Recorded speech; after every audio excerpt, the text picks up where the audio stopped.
커피와 설탕의 조합에 뜨거운 물만 부으면 되는 커피 믹스. 세계 곳곳의 응원 현장에서 사랑받는 막대 풍선. 자, 그리고요, 이 때를 미는 데 적합한 이태리 타월까지. 자, 이 세 가지의 공통점이 있습니다. 외국인들도 감탄하는 우리나라 발명품이란 점입니다. 다가올 미래, 우리의 일상은 어떤 발명품들이 지배하게 될지. 자, 오늘 발명의 날 기념식 맞아서 김용래 특허청장 스튜디오에 모셨습니다. 청장님, 어서 오십시오. 안녕하세요. 초대해 주셔서 감사합니다. 오늘이 특허청 입장에서는 축제라고 할 만큼 연중 최대 행사가 있었습니다. 발명의 날 기념식. 자, 올해는 어떤 발명품 탄생했습니까? 올해 발명왕을 받은 제품이 있는데요. 국내에 있는 중소벤처기업이 발명을 한 겁니다. 네. 그 제품을 작동을 시킬 때, 네. 예, 기존에는 저런 자판기를 우리가 꾹 눌러서 네. 필요한 음료수를 빼서 드시지 않습니까? 근데 누르지 않고 네. 멀리서 손가락만 움직여서 필요한 음료수를 뺄 수 있는 그런 기술입니다. 그러니까는 지금 봤을 때는 화면에 접촉한 것처럼 보이는데 실제로는 전혀 손을 대지 않는다는 말씀이시네요. 그렇습니다. 예. 손가락만 까딱까딱해서 네. 예, 필요한 음료수를 뺄 수 있습니다. 그러니까 사람의 그 눈의 중심과 손끝의 좌표를 확실하게 찾아내는 게 이 터치 핵심 기술일 것 같은데요. 맞습니다. 예. 게임도 하고 자판기도 쓸 수 있고요. 자, 저 기술이 우리 일상에 들어오면 어느 분야까지 확대가 될 걸로 보세요? 얼마 전에 태국 시장에서 네. 공중화장실에서 그 손잡이, 회전문 손잡이를 잡는 바람에 네. 860명이 코로나에 감염된 그런 사건이 있었습니다. 네. 아까 말씀드린 대로 저 기술은 터치를 하지 않죠. 네. 터치를 하지 않기 때문에 그 기존에 터치를 하는 키오스크라든지 혹은 엘리베이터의 그 엘리베이터 버튼 있지 않습니까? 계단 버튼, 네. 계단 버튼이라든지 혹은 TV 이런 데까지 사용이 되게 되면 그런 감염병이나 이런 것을 좀 예방하는 데 도움이 될 것 같습니다. 네. 이게 어쨌든 비대면 플러스 비접촉까지 그 불편함을 해결해 준 기술이니까 이 코로나 시대에서 뭔가 좀 좋은 비즈니스 모델이 될 수 있을 것 같다는 생각도 드는데요. 예. 자, 지난해 같은 경우에는 어떤 발명품이었죠?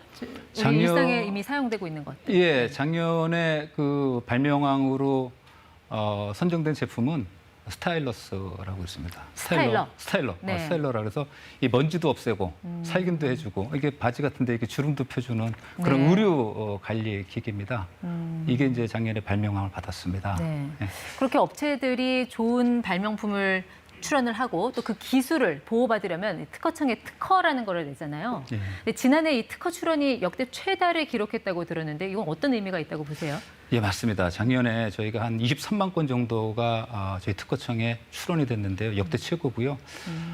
코로나로 여러 가지 어렵지 않습니까? 네. 경제가. 그럼에도 불구하고 우리 기업이나 발명가들이 미래를 네. 준비하는 그러한 긍정적인 시그널이 아닌가 이렇게 생각합니다. 특허청의 가장 중요한 업무 크게 두 가지를 꼽자면 그렇게 기술을 보호해주는 특허권이라는 영역도 있지만 또 어떤 상품이나 서비스의 이름을 보호해주는 이 상표권이라는 영역이 또 있잖아요. 예. 최근에 상표권 분쟁이 굉장히 많이 뉴스에 등장을 하고 있는 것 같아요. 그 상표도 마찬가지로 작년에 역대 최대를 기록했고요. 네. 오히려 특허보다도 더 많이 출원이 됐습니다.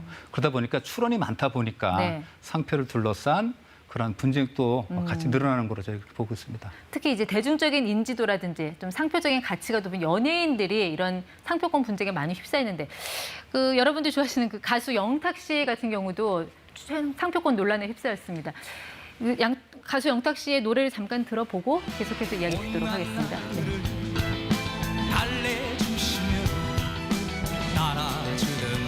이 곡이 막걸리 한 잔이라는 곡이었죠?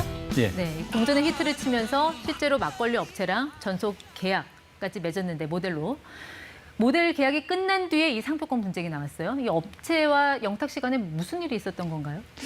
그 말씀하신 대로 막걸리 한 잔이라는 음악이 나오고 유명해졌죠. 그래서 이 양주업체가 저 상표권을 출원을 했는데 네.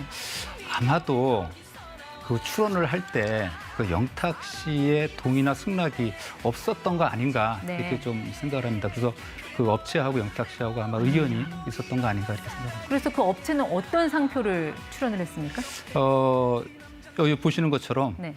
백구 영탁주 그래서 이제 영탁이라는 이름이 전에 들어가 있죠.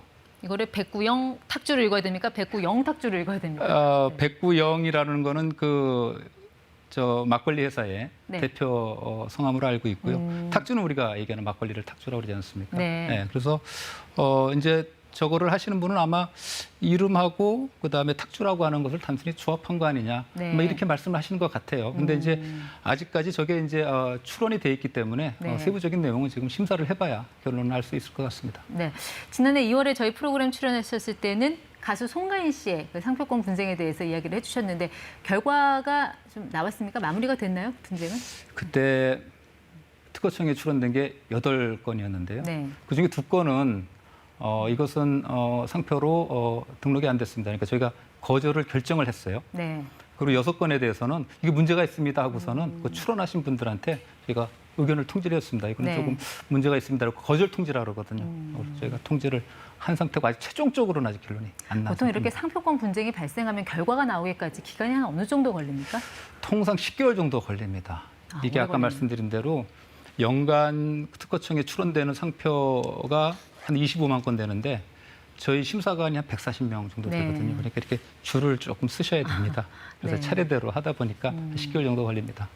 또 최근에는 한류 인기에 편승해서 중국 업체들이 우리 업체의 상표를 도용하는 사례도 좀 심각하다고 들었거든요. 뭐 한국 상표만 전담하는 브로커가 따로 있다는 이야기도 들리고요. 좀 실태 파악은 어느 정도 하고 계세요? 저희가 작년에 조사해 봤더니 작년에 적발된 건수가 한 2,800건. 네. 전년도에 한 800건 정도 됐으니까 한 3배 이상 많이 늘어났어요. 네. 그 대표적인 사례가 어떤 게 있을까요? 저 화면에 있는데요. 그 설빙이라는 겁니다. 아, 저 왼쪽에 있는 것이 그 우리나라 상표고 이 오른쪽에 있는 게 그 중국에서 등록된 상표가 되겠습니다. 네. 결과가 나왔습니까? 이 상표가 중국에 등록이 됐는데 우리 업체가 이거에 대해서 무효다라고 주장을 했고 네. 중국 당국에서 저거를 받아들였습니다. 그래서 최종적으로 저것이 무효가 네. 된 그런 사례가 되겠습니다. 근데 사실 이 소규모 영세한 업체 입장에서는 이렇게 중국 업체에 대항을 해서 뭐 상표권을 보호받을 수 있는 그런 사실 인식도 좀 부족하고 또 막상 하려면 비용이나 시간도 들어가는 문제가 있잖아요. 네. 좀 약간 특허청이 좀 적극적인 좀 행정을 펼쳐야 되지 않을까 하는 그런 지적도 있는데 여기 대해서는 좀 어떻게 보시나요? 맞습니다. 이제 저런 거를 하려고 그러면은 적극적으로 저런 상표가 등록이 되면 이의 신청을 하시거나 네. 혹은 저게 무효다라고 이제 말씀을 하셔야 되는데 가장 좋은 방법은 혼자 하시는 것보다 네. 피해를 입은 그 기업이 모아서 함께 하면은 증거를 모으기도 쉽고. 그래서 저 아까 그 설빙 사건 같은 경우도 특허청이 3개 기업을 저희가 네. 동시에 지원을 해서 무효 심판을 이끌어낸 그런 사건이 되겠습니다. 최근 시장에서는 이 로제 떡볶이 아마 청대님도 들어보셨을 것 같은데 최근에 이 기술 어떤 레시피를 둘러싼 또 특허 침해 논란이 있었거든요. 근데 궁금한 게 이런 요리법 같은 경우도 보호 대상이 되는 겁니까? 됩니다.